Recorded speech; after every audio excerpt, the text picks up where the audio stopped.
So, hello everybody, Steve Mills here. It's great to be back with you on my results podcast, which is all about how to get more, how to do better, how to raise your game and get to what I call the elite level. Now, today I'm with a young man, and I use that term very loosely, someone who I've known literally for, well, I dread to think, it's certainly best part of, let's work it out, it must be about 40 years, which is quite scary. But whether you listen to me on the podcast, on YouTube, my website, Facebook, whatever, I really hope you're going to enjoy this interview, because this young man, somebody I met when he was 11 and I was probably about, I can't remember, about 18, something like that. And he comes from a world of table tennis.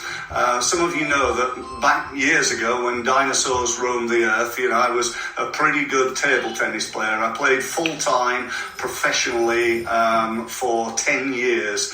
And I was about 18, so I was getting, starting to get into the top 20 in England, something like that. Now, I played this young guy who was about 11, who everybody told me was going to be a really good player, but I thought, you know what, I'm going to pound him down, I'm going to beat him, I'm going to show him who's the best player, and immediately went on and I think lost 2 straights to this young guy. So without further ado, welcome Alan Cooke. It's great to have you on the programme, and thank you ever so much for your time in being here.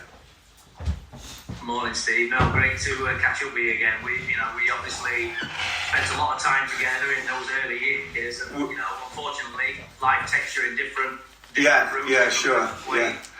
We haven't spent a lot of time, so great to catch up with you.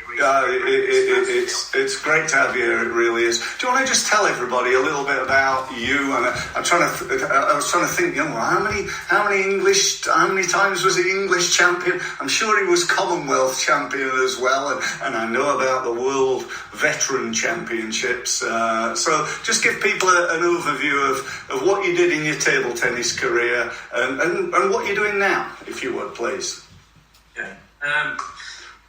As you rightly said, it's been a long career really, and I fell in love with the sport at 10 years of age. I played all sports. Very lucky to get started really, in the sense that I was a footballer, and we were rained off, came inside to watch a table tennis exhibition from a friend of both of us that we'll obviously talk a little bit more about later on. But Colin Deaton did an exhibition at the school that literally, just from that moment, infused me and my passion, my love for the sport, which has always been there. And that first contact with table tennis and the skills around it and the excitement and so on, I was literally bought in from that moment on. Wow. So I knew even, and that story when I met you at 11, you, as I said to you, you were top 20 in England, the best local player, doing well, and I, even at that point, I knew what I wanted to be. I wanted to play sport. Table tennis I was playing all sports, but I love table tennis. I love the fact that it was a one-to-one. It's me against you. I'm 5'7". And it was in the days when if you weren't tall enough, that guy that's 6 foot, he'll get the call. He's the striker. And I didn't like that fact that it was someone else's opinion about how good you were. Yeah, right. Another attraction for me to table tennis. Yeah. It's me against you, and if I don't beat you this time, I can go and I'll come again. And I did have that mentality, that resilience. And, yes. And, I love that, and I was brought into the sport at that age.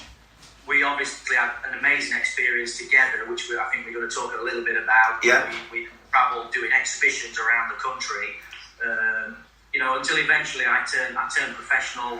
I say professional. We didn't earn a lot of money in them early days, but I literally left school, and at 16 I was playing the sport full time. And I didn't earn a lot of money, if I'm honest. For the next 5 years, it was all about getting better, and every penny that I earned was put back into the sport. You and I both. It was an investment, and I never earned any money. I never earned any money. I don't think the whole time. Just about enough to survive pay my petrol to get to the next thing. I think we both should have played football. Would have been much richer. I had a slight problem that I was rubbish at it, but apart from that, I think I could have been definitely playing for Sheffield Wednesday. I'd have probably got in the team today, actually, the way we're playing at the moment. But that's another story. So yeah, I mean, I went on to play full time. I lived in Sweden. Sweden were the best country in the world. Yeah. Better than China at that moment. So I was really fortunate to get picked up out there. It was a stroke of luck. In some ways, it was that they contacted me. So I went to live out there. But living and playing amongst the best players in the world, and I did have a great grounding. I was ready mentally and physically when I went to live out there. So it all happened very quickly from the age of 18. The progress that I made into becoming, what you did. So remind us, how many times were you English champion? I can't. Singles, six times in the singles, and you were Commonwealth as well, weren't you? I was Commonwealth singles champion. I won 5 Commonwealth gold medals with a team as well. Did you? Right. Okay. Wow. Yeah. European, 2 European silvers, 2 European bronze medals, and 1 World Cups bronze medal. Wow, fantastic! Yeah. So you played a little bit above my level, I'd say, but It was over a long period. It was over a long period. Sure. I stopped playing, Steve. I retired at 31. Which, I think I burnt out, if I'm honest, at that stage. Right. And also, I think in that era, we believed that when you got to 30, you were past it. Yeah. I missed the sport. I was, really, I searched for 3-4 years, got into the coaching world. I enjoyed coaching, but it didn't give me the sense of satisfaction that playing, and I got myself fit again. First and foremost, I got fit again. Started playing, and then I never got back to the standard from the age of 35 to 40 that I was, but I loved it. I loved doing stuff from that age, the way that I wanted to do it. And, all the things that I've learned in that first career, putting it together and doing it my way was it's fantastic. Yeah. So I retired ultimately from playing. I retired after I wanted to play a Commonwealth Games. Right. So we had lots of Commonwealth Championships, but that was the Commonwealth Games, the multi-sport bit. Yeah. So I played that in Melbourne in 2006. And retired thereafter. Then retired after that. Yeah.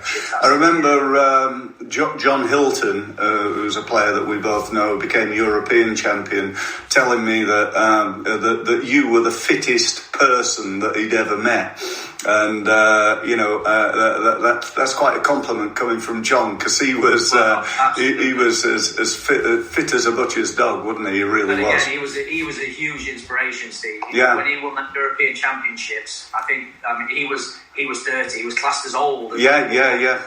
But he was. And it was an event that really, how did he win that? It was 1,000 to 1 apparently, the odds. It was like. And that again was an inspiration that somebody, because at that point I remember going to school and my school teacher saying, what about that English guy that's won the European Championships? And I went, Desmond Douglas. Yeah. John Hilton, and I'm only 12, and I didn't actually know who John Hilton was. Wow. But there, 6 months less than that, 3-4 months later, he's doing a tour of Britain, doing exhibitions. Yeah.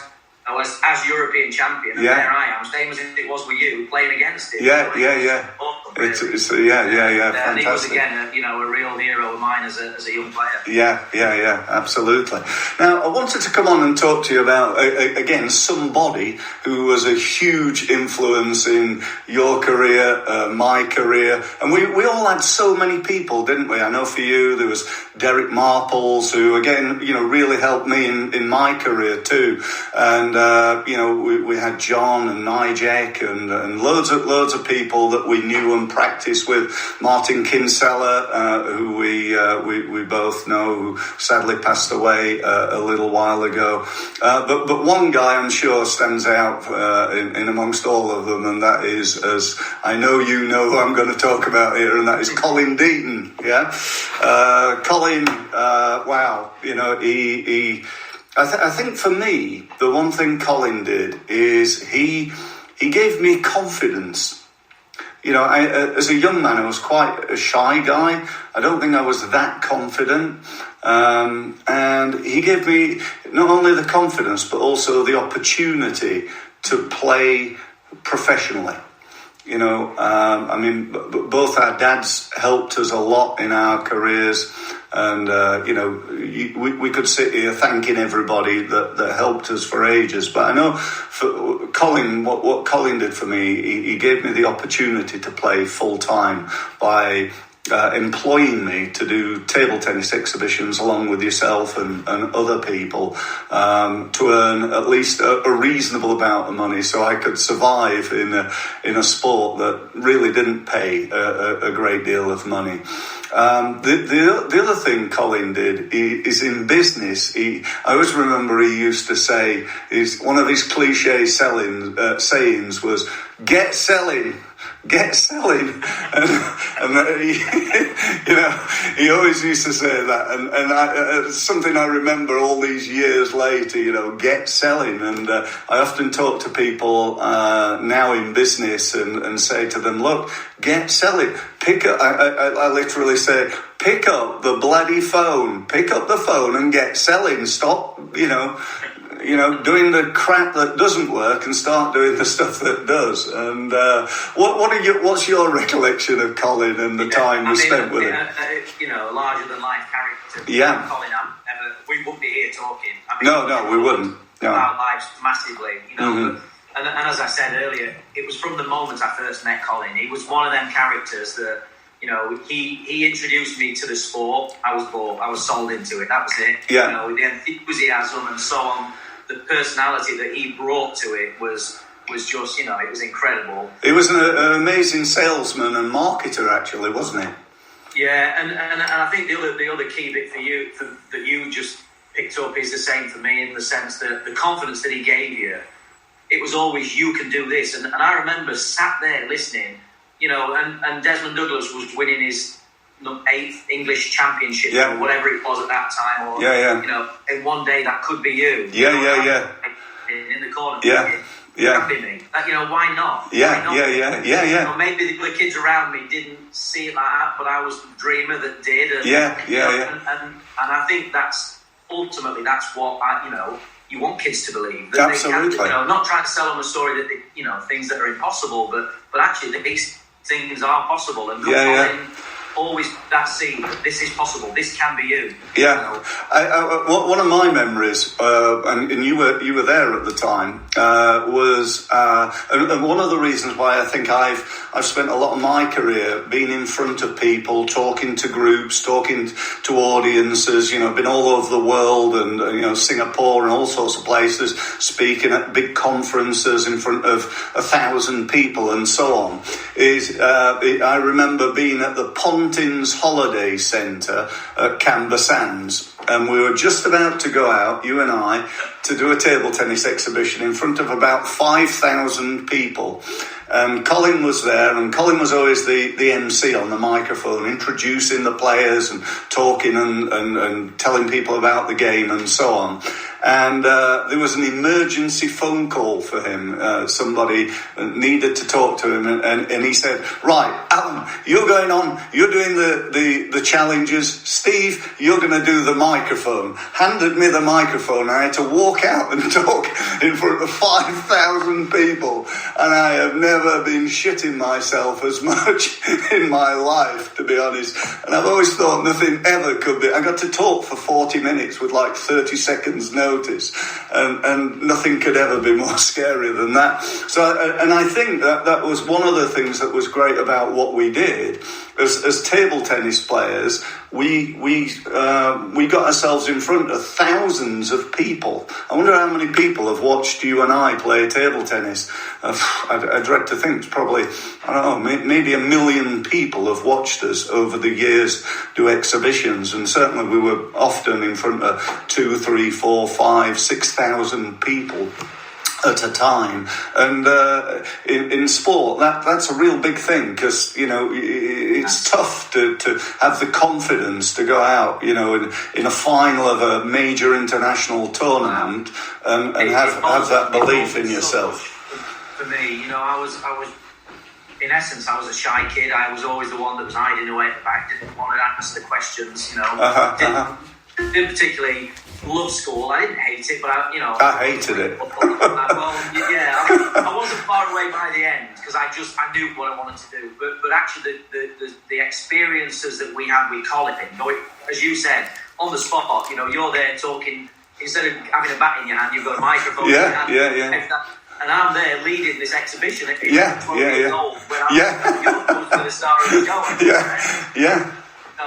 But actually, that experience and that confidence of putting on a show and being able to, make the audience laugh and it was unbelievably empowering and pressure, but in a really positive way that made us want to come back and do it over and over again. And you remember, we were doing 35 shows a week, travelling the length and breadth of the country, 2,000 miles a week, unbelievably tired at the end of the energy that we had doing it. We'd come alive as soon as we went out there. You just come alive. It was an incredible experience that we had. It was. It really was. It really was. Let me ask you a question. If you were talking now to an 11-year-old Alan Cooke, what would you tell him? What would you tell him? What advice would you give your younger self? Do you know what? I wouldn't change anything that I did, but I think circumstances are somewhat different. I think there are different opportunities available for young players. But I think the one thing that I'm really proud that I did, I dreamt about being, a technical player. And went for it. I didn't hold back. What was your goal, Al?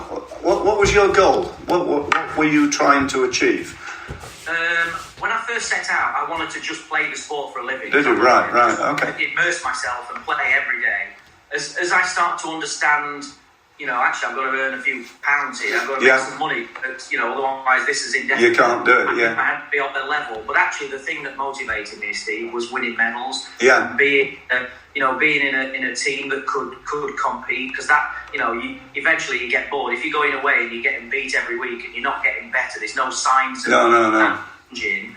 Eventually that's why people retire early.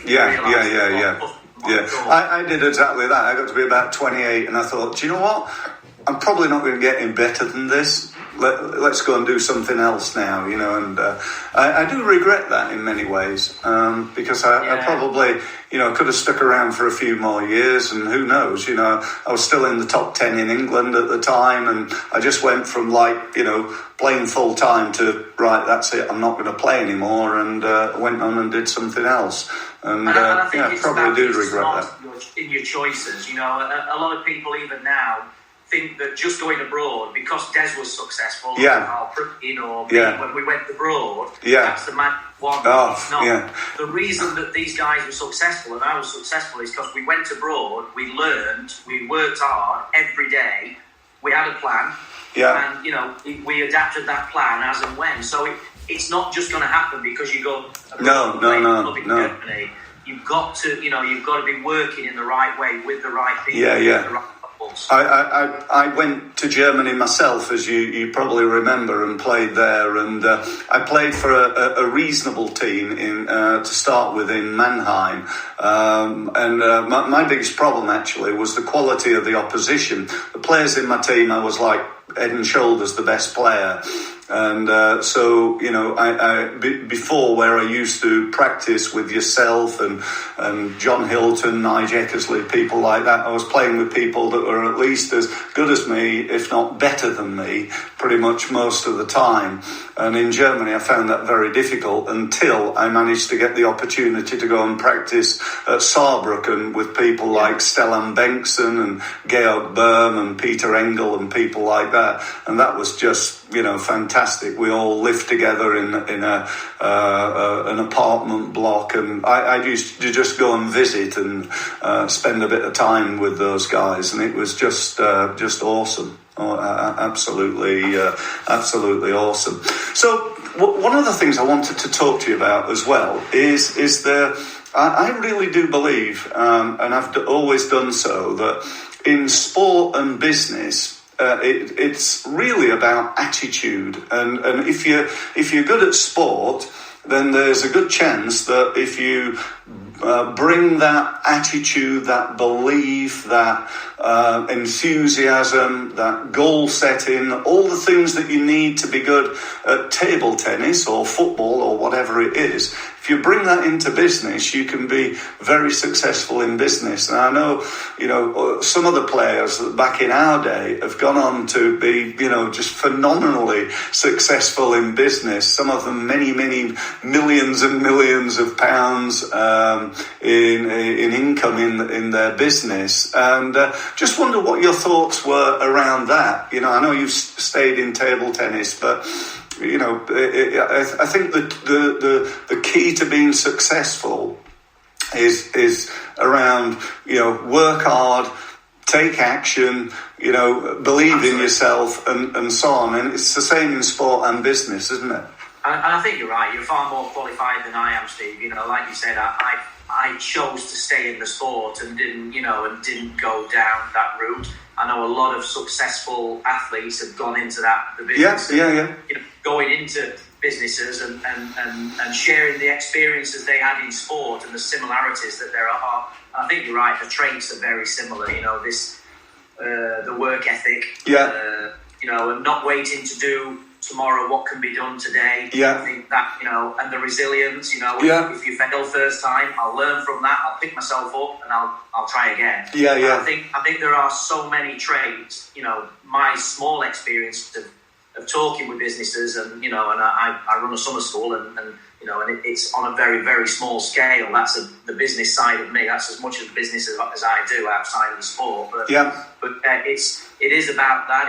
There are some very similar traits in both in sporting perspective for successful sportsmen as there are, I guess, in the business world. Yeah, one of the guys I always looked up to, apart from the people in my sport and your sport of table tennis, was Lendl. Ivan Lendl, I'm sure you remember him. He was pretty much known in this country as the guy that never won Wimbledon. What people don't know about him is he was number one in the world, I think longer than anybody else had ever been, and he won, 8 or 9 Grand Slams, and I think he still holds the record for the most tournament wins in a 10-year period. I think he won something like 180 tournaments in 10 years, beaten only actually by Martina Navratilova. She won even more. Really? But I heard Lendl asked, what was the difference between you and the rest of the players, Ivan? What made you so special? Was it your forehand? This guy asked him, and Lendl, being a very serious guy, looked at him and he said, no. He said the difference between me and everybody else was that ever since I was 8 years old, I did far more than anybody could possibly expect. And I remember him saying that. Even now, it's just sent a cold shiver down my spine. And whether you're listening to this interview as a sports person or a table tennis guy, or you're in business, if you could do far more than anybody else could possibly expect, do you think you'd have a half chance of being really successful? Because I know Alan's nodding here, and I definitely am. I think almost that's what it's about, raising your game, and then raise it again, and then raise it again, and just keep going, keep pushing. That's what's going to get you successful, isn't it, at the end of the day? And seeing that as a positive challenge, I love nothing better than when people used to say, "Oh, he can't do that. He's not good enough to do that." Mm-hmm. I loved that challenge, and I remember sitting on the bench for England and playing a match. And my teammate, I won't say who it was at that time. Okay. This guy is so good. He's got the best backhand in the world. Look at that. Nobody can beat him backhand to backhand. So there's me thinking, because I didn't like that sort of talk. No. I'm aware of how good this guy is. Yeah. I've got to play him. Yeah. But actually, what I wanted to do is prove people wrong in that sense. And actually, not only am I going to try and beat this guy, I'm going to try and beat him in the area that you just told me he can't be beat. Yeah. So backhand to backhand, I'm going to try and... Yeah. You know, and I think it's that mentality, Steve. Yeah. You know, that drove me. So turning things into a positive and a challenge rather than seeing it as a problem. That's again a key indicator for me that for kids that can be successful, particularly in a sporting. They'll turn it into something creative and positive. Yeah. So many people in the business world say, "Well, I'm not a salesman. I'm not very good at selling. I don't like selling. Or I hate picking up the phone." If that's their belief, how good are they going to be at doing that? They're going to be crap at it. They're going to pick up the phone. They're going to fumble over their words, not do very well, put the phone back down again, and hate doing it even more. And that's just never going to get you anywhere. And we've got to have that attitude that you'd got. I remember once coming and watching you. I think it was in Belper in Derbyshire. You were playing for England against China, and China at the time, probably pretty much most of our lives, have been the best, or certainly one of the best countries in the world. And they had a pretty good team out there, and I said to you, so how do you think you'll get on today? He said, I'll either win 2 or possibly 3 if I play really well. And I went, oh, fucking hell. Because that's sort of not English, is it? It's sort of more to go, I don't know, they're a good team playing against China, but you were so confident. You knew you'd win 2. And you might win 3, and you know what? You won 2.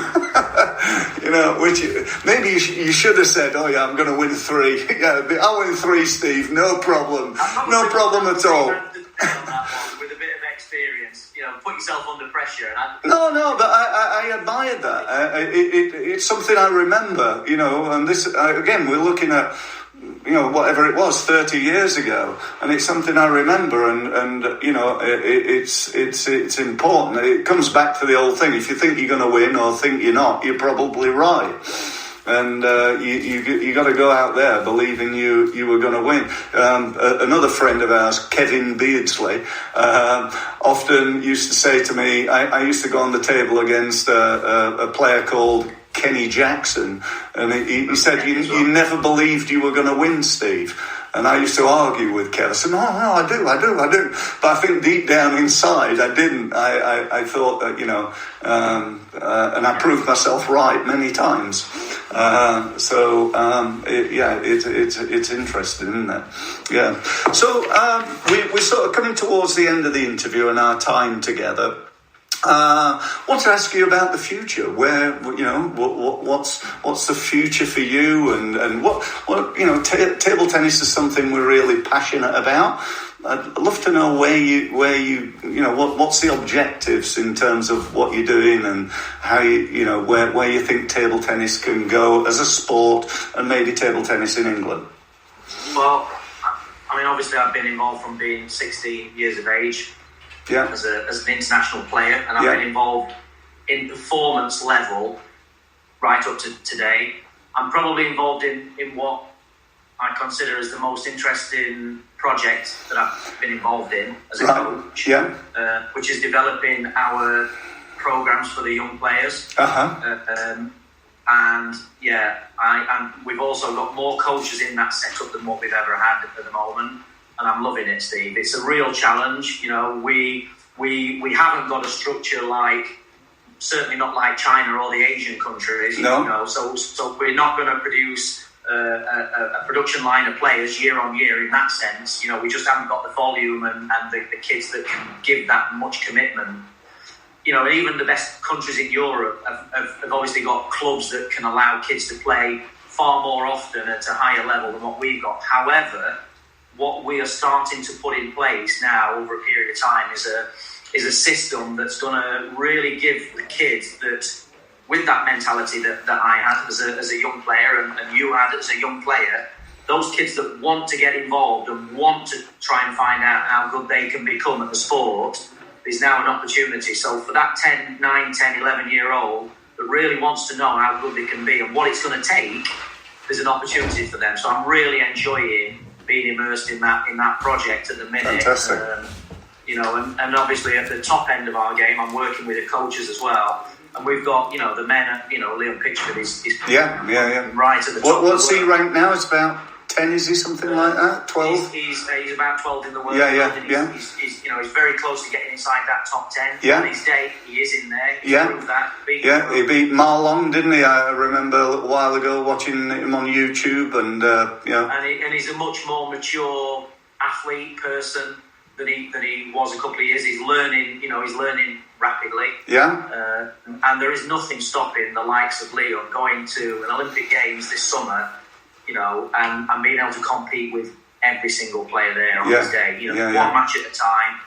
That's how good he is. And I think, for the youngsters to be inspired and see that you can do that, even coming from a country like England. Got professional clubs, really, we can still be the best in the world if we do the right things and we make the right choices and commit to that work. Yeah. So, I'm excited about the work that we're doing, and I've no intention to leave this sport. Much today as I did the day that I started. I think things have improved so much since our day, haven't they? We were often practicing in freezing cold church halls and in rooms above pubs and all sorts of places, and the standard of coaching, was great guys often who helped us. I don't think I ever paid a coach as such, and it was all voluntary, and I sincerely thank everybody who helped me, and I'm sure you do the same. Oh, definitely, and the fact that it was hard, Steve, was probably the reason that we were able to get to a good level. What we don't want to do here is make it easy for the kids. No. Kids have got to be prepared. This is a tough journey, whether it's sport or business. Yeah, it is. They've got to be prepared for a rough ride. They've just got to learn how to manage themselves when these tough times. And the tough times at the moment make it even more difficult, don't they? The ones that come through this. And I had a conversation with you prior to the interview about the kids in our program, that actually the majority, nearly all of them, are as enthused as now coming back, even though they've not been able to pick a bat up for the majority. Not got any tournaments to play in, and so on. They're desperate, and they're keen to get back into the sport. And it's those sort of kids that will be successful in our sport, but there's lots of life lessons in what's happening right now. And the journey absolutely. that you have in table tennis, there's a lot of life lessons there for I agree. Yeah, brilliant. Okay, I'll not take any more of your time. Thank you ever so much. It's been brilliant to catch up with you. It's been brilliant to talk to you. I think we could keep going for the next 5 hours, but I don't think we should probably do that. So thank you ever so much, Alan Cooke, for being here. If people want to take up table tennis, just give us the website. The Table Tennis England website. Table Tennis England website. There's loads of information, loads of contact details on there. It's the best sport in the world. Yeah, it is, and we're very biased. So thank you ever so much. If people want to know more from me, go to steve-mills.com, and I'd love to help you to raise your business game, and one day if you raise your table tennis game, you might be talking to Alan. So thank you very much, Alan, and thank you everybody for listening. Thank you. Thanks, Steve.